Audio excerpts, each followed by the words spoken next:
Welcome everyone to today's video. So today I'm going to share a morning routine that has helped me balance my hormones and heal my PCOS symptoms. So number one is get a full night's sleep. Now I'm sure you will be familiar with tiredness as someone with PCOS, some worse than others of course. Sleep is so important for anyone, but especially if you've got PCOS. Now, I definitely used to take sleep for granted. I was that girl that used to get up at 5 a.m. and be working on my self-development and my goals and all of this at the crack of dawn before I went to work, with only having 5 hours sleep or something. And I did that for a really long time, and yeah, that's not what I'm going to recommend in this.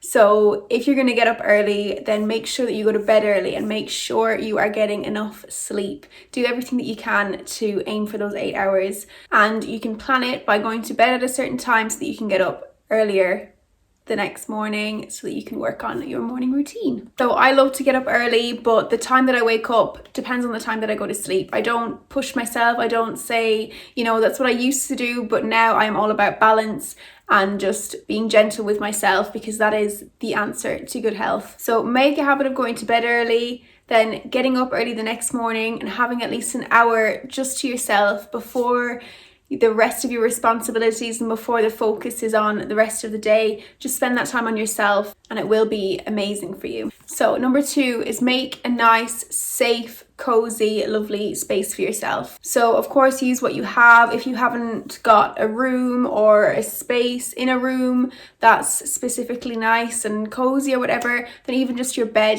make your bed and just have that as your sacred space that you can do your morning practices on and your nighttime practices, and just a nice place where you can go and just be with yourself. Now, of course, you might want to upgrade your space as you go on. So some great additions to just help you get into that relaxation and de-stress and all of the rest of it.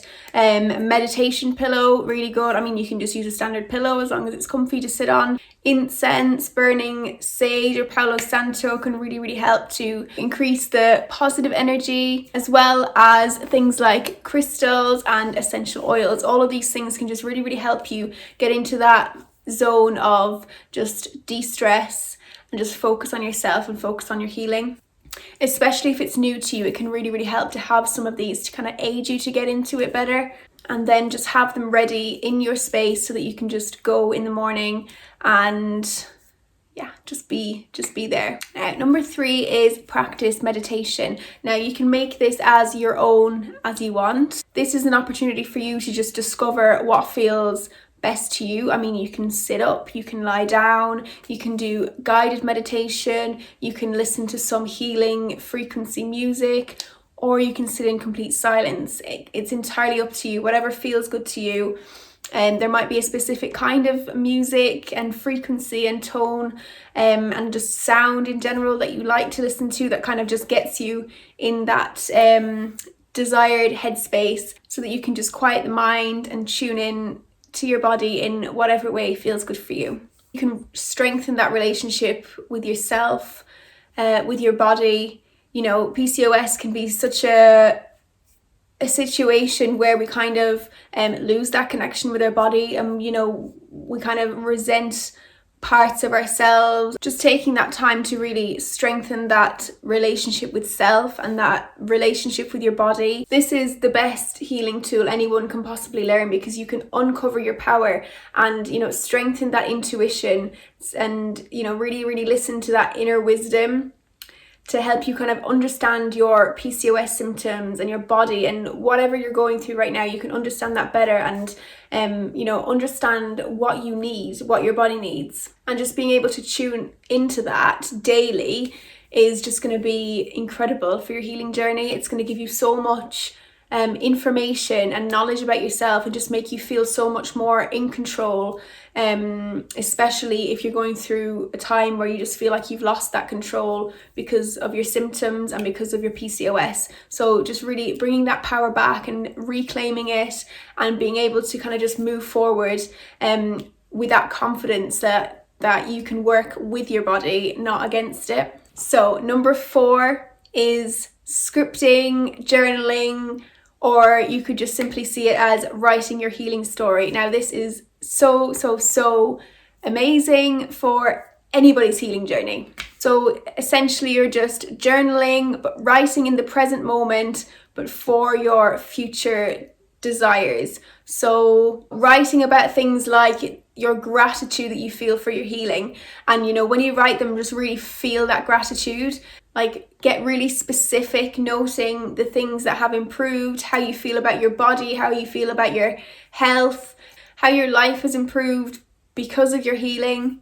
And just get as specific as possible, and really pour all of your loving energy into this, and just really practice visualizing it. At the start, it might be like, whatever, this is literally the opposite to what I'm going through right now.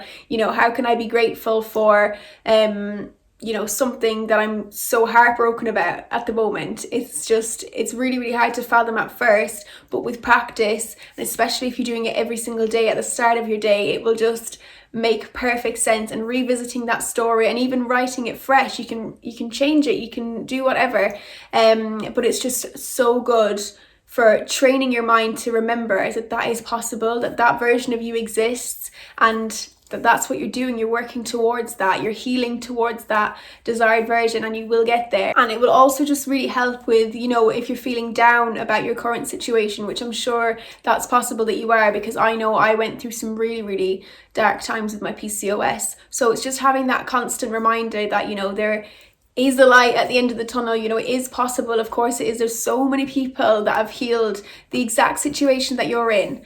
And it's just so important to kind of surround yourself with that, and just constant reminders, because of course our mind actually has a negative bias. Therefore it's kind of always kind of clings to the negativity, as opposed to the positive outcome. So just constantly reconfirming that and just repeating that will basically be able to help you see that brighter future ahead.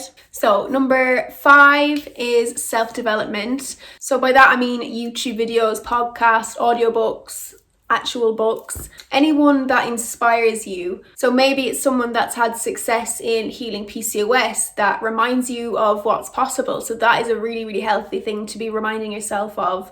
It could be someone that's healed absolutely anything that just inspires you, or just anyone that you resonate, that reminds you of your power, that puts you in that positive mindset when you hear them speak or hear them tell their story, so that you can feel good about your current situation, but also have that excitement and that fire for what's to come for the future. So the mainstream world can just be so super negative. In fact, it is super negative, the news, etc.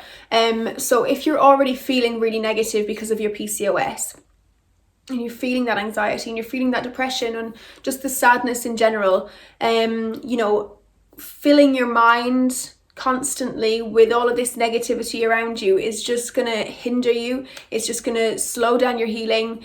So it's just really, really important to kind of actually filter out what you're allowing into your mind, feeding your mind with positivity. And then, like I said before, that repetition will be able to change your mindset, and you'll think differently and you'll feel differently. And number 6, which is exercise. So most fitness people online, on social media, are obviously encouraging people to, smash their goals and aim for whatever, and, really give it their all when they're exercising. But when you've got PCOS, you need to take a back step and really just listen to your body and listen to where you're at.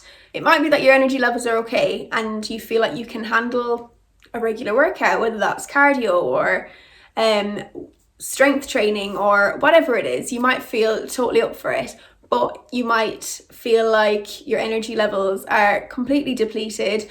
I used to literally feel like I was a battery and I had the tiniest little bit of juice, and if I did anything, like even went out to the shops, that battery was drained. So for me, exercise just wasn't an option. It just used to absolutely floor me. I used to be so tired all the time. So if you can relate to that, don't beat yourself up. Feeling stressed about not feeling a certain way is not going to help at all. You've got to be really just gentle and kind and understanding and compassionate with yourself, and be patient, because you will get there. You will feel better, on your healing journey. Your energy levels will increase, so just listen to your body.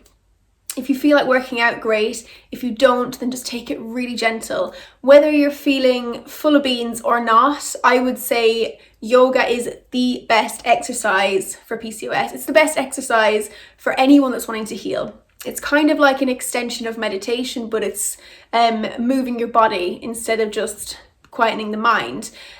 So it's just incredible at rebuilding that relationship again with your body. So there's just so many different kinds of yoga you can do. You can do a really intense flow of like strength and flexibility and all of that jazz, or you can just do a really, really gentle flow that's just really, really relaxing. And the great thing about YouTube is there's just so many, like there's just an endless amount of yoga teachers. So you'll be able to find one that you like, and you don't have to be able to do all of these crazy poses. That's not what it's about. You have to actually start to be able to do that in the future. You know, I don't know if there was anyone that just got on a yoga mat first time and was able to, you know, do like even just straighten their legs on a downward dog. You've got to start somewhere, you know.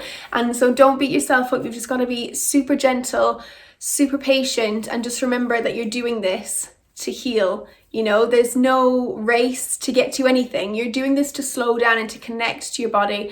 And so therefore you need to listen to your body and listen to what you want, and just don't force anything. You know, don't go too hard. If you're feeling tired, take a break. Really focus on being present and, you know, connecting within, and you'll feel so much better. So that's it in a nutshell. Like I said, if you can give yourself an hour to do all of that, then, you know, and you can kind of break it down into however long. You might want to do 10 minutes, 15 minutes, 20 minutes meditation. You might want to do just 10 minutes of writing, 20 minutes of yoga. It's entirely up to you. Just kind of block it off as you choose before you go about your day with whatever commitments that you have, because you need to be committed to yourself. And the thing is, you know, when we actually look after ourselves in this way and we fill our own cup, then, you know, everyone benefits. It's not selfish. It's more selfish not to look after ourselves, because when we are feeling good ourselves and we're in a good place, we're a better partner, friend, mother, work, colleague, whatever, all of this stuff, you know, we become a better person when we look after ourselves. And, you know, with PCOS, you owe it to yourself to slow down and just be kind to yourself. There's no kind of quick fix. There's no rushing through this to get better. You just gotta slow down, and you've gotta just take care of yourself. And that is a sure way to healing and to balancing your hormones and to getting those PCOS symptoms under control. So get ready to be the happiest and healthiest version of yourself that you so deserve to be. Also, don't forget to sign up with the link below for my PCOS healing course that will be launching very soon. So I will see you in the next one. Mwah!